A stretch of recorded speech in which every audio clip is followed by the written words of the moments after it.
EDO.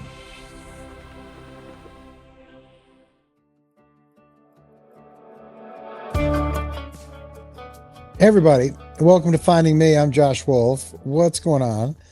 This is the daily journal slash podcast where I hold myself accountable to be the person that I want to be and to hopefully find the most authentic version of myself. I've really found that using this, it's almost a therapy session because I've found that speaking directly into the camera and telling myself things has worked like like therapy. This has been quite a thing for me to do. And we just put it out on a bigger channel on YouTube that I was kind of hemming and hawing about. But I had more and more people come to me this weekend at my shows and talk to me about this, about finding me in Lexington this weekend, and how it helps them, and how they were quoting different episodes. And honestly, guys, I think it's what I've always wanted to do, is to make, not early on, actually. Early on, comedy was just about getting laughs and having it fill me up emotionally or whatever it was doing for me. I also just like being goofy and telling jokes, and yes, I have a Zen in. But man, the helping people part, I never saw coming. And it's so amazing. So amazing. And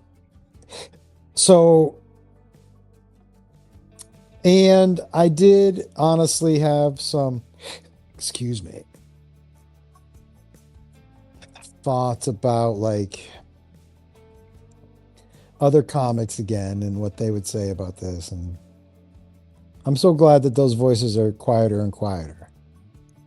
But I think what really pushed me over the top this weekend is there's this young man, I'm not going to say his name, who's heavily on the spectrum, who's come to a couple of my shows. And when he first came to my shows, it was him and his mom. And his mom had told me he hadn't been outside in a long time, but that he had been practicing to go outside so he could come to my show. And I gave him my guitar that night. I didn't know any of this pre. It was just, I used to give my guitar away at every show. And he just happened to be the kid. She told me after the show. It was such a lucky break for me. But he had told me when we talked and I gave him the guitar, and he was telling me about his mom, and then he was excited to be there. And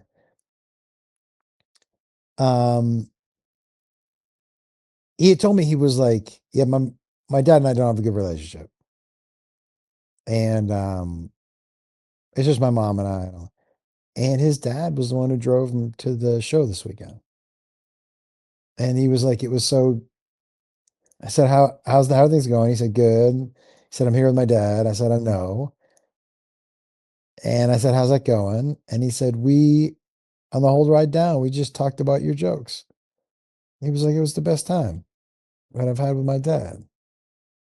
So it was so fucking cool, man. So cool. And yeah, I'm still kind of in between on my stand up. I think what it is I just need a break. I just need a break. I just need a break. I won't get one till the summer, but and so that's a couple months away, so I'm fine. And but I think that's what it is. I just need a chance to just stop, do nothing for a little bit, which I'm going to do with Beth. I can't fucking wait. I talked to her today. She's doing great. I think she got 2 more weeks filming. And I'm gonna see. I'm in Austin this weekend, I'm gonna see my oldest son and my granddaughter and my daughter-in-law, which would be super cool. I do like going to Austin, man. I don't go to the mothership at all. I'm not really in that group. And Rogan won't let me perform there. I don't know if won't let me is the right way, but I'm not getting spots there. And it bothered me for a long time. It no longer does. Man, to be free and clear, I shouldn't say free and clear because feels good. I feel it feels good. So to be, I woke up a couple times this weekend. Well, I woke up one time. I woke up on Friday and Saturday. I woke up before Jacob, and I woke up, and I always wake up before him, and I usually go out and do an old man walk and have a coffee and breakfast. But I woke up and I just sat there and I just looked at him sleeping, which sounds creepy as fuck. But I just looked at him sleeping. I probably hadn't done that since he was a baby. I just looked at him sleeping and just felt so lucky. To be able to spend this time with him is like mind-bogglingly awesome. Just fucking awesome. And we did something this weekend, which was so fun. We bought embarrassing outfits for each other. And we did rock, scissors, paper on stage at the Saturday Late Show. And the idea was the loser had to go put the embarrassing clothes on. He bought some jean shorts for me with a white cowboy hat that said bride on it and a tank top. And I had bought him a Hawaiian shirt with a tube top underneath it and some cowboy boots. We both went jean shorts. I lost. I had guys, I don't think you know this about I don't know if you know this about me. I don't wear shorts outside of a beach. Okay. Okay. Outside of being on a beach, I haven't worn shorts. Oh my God. I can't believe it. I don't, I don't even know. Since before I met Beth, since before I moved to LA, since before Seattle. So I bet you I haven't worn shorts without going to the pool since college. So my legs are white. They're like light blue white. Like they're so white that the veins are like so noticeable. They're like, like if you went, every now and then they'll pull up a fish and you're like, God damn, how deep in the ocean? How long has it been since that thing saw any semblance of light? That's what my legs look like. So honestly, my white legs, and not showing them is on the around the same level as my forehead. Although I think my legs are funny and my forehead to me is embarrassing. So that's probably why I was a little more willing, but it was under those bright white lights on stage. God damn. I wish we had had like some eclipse glasses for the people in the front row. They were so white. And they are so white.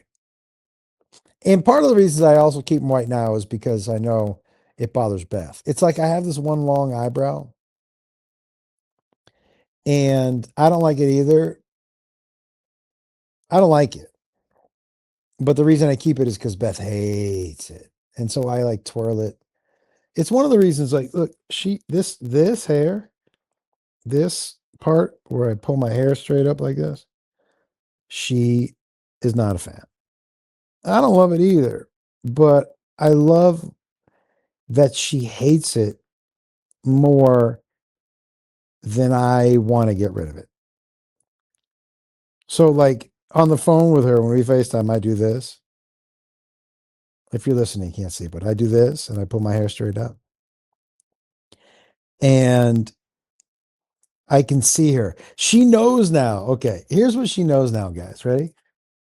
Beth knows now that if she reacts to something and says she doesn't like it, that means I'm going to do it 100 more times.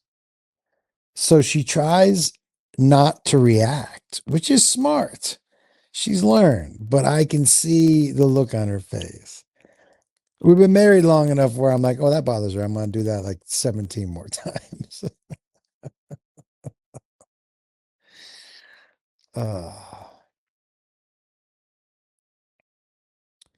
But I did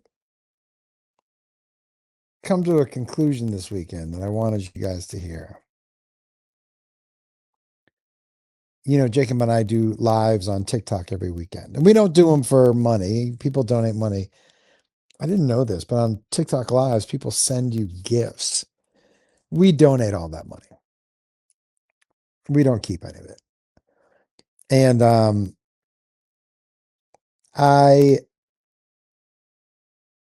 but you read comments, and as you're in the live, it's interesting.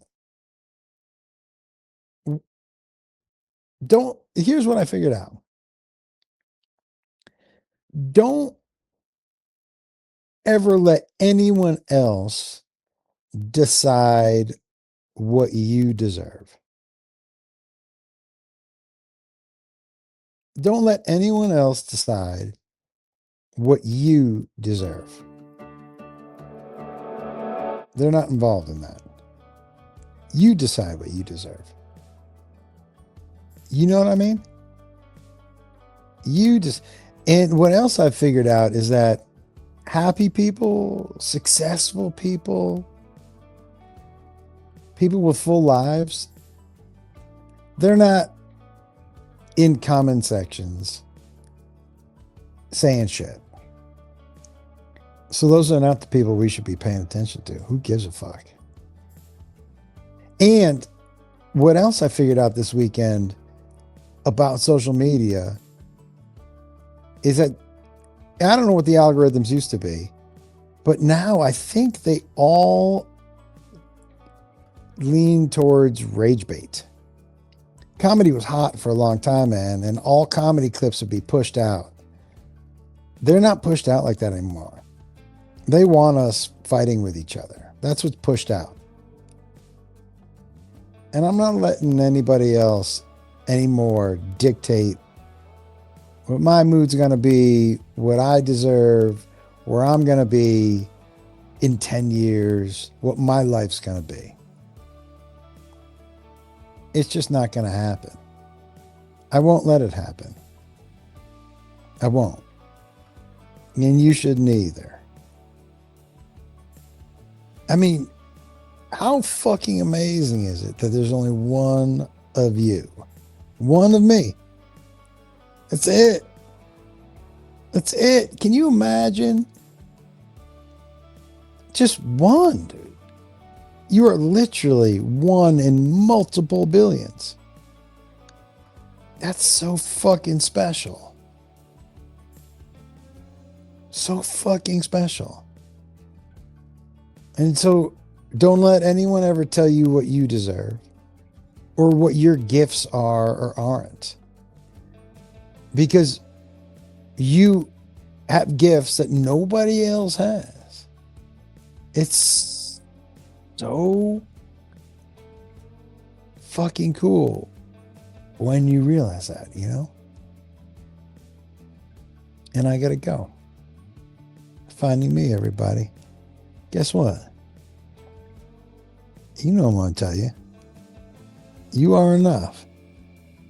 I would try this every now and then, guys, looking in the mirror and doing it. I get to do it right here on this video, but it helps so much. I wish I had my glasses on. but you are enough. I'm talking to me. I'm talking to you. Go get it. All right. Finding me with Josh Wolf.